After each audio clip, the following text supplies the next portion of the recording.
আজ বানাবো পটলের দোরমা। দেখো পটলগুলো ধুয়ে নিয়েছি, খুব ভালোভাবে দুটো মুখ কেটে নিলাম ঠিক এইভাবে।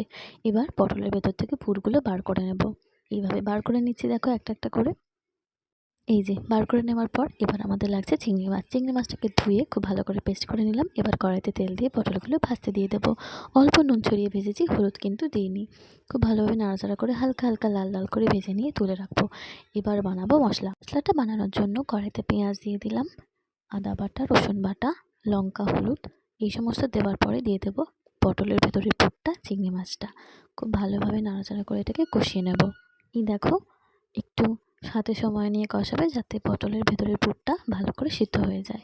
এই দেখো খুব ভালোভাবে কষানো হয়ে গেছে। এবার পটলের ভেতরে পুরগুলো আমি ভরে দিচ্ছি, একটা একটা করে সবগুলো পুর ভরে দেবো। এই দেখো সব কটা রেডি। এবার মশলা করার পালা। মশলাটা যেমন আমি নর্মালি করে পেঁয়াজ, আদা বাটা, রসুন বাটা দিয়ে মশলাটা করে পটলটা দিয়ে রেডি হয়ে গেলাম আমাদের পটলের দোরমা।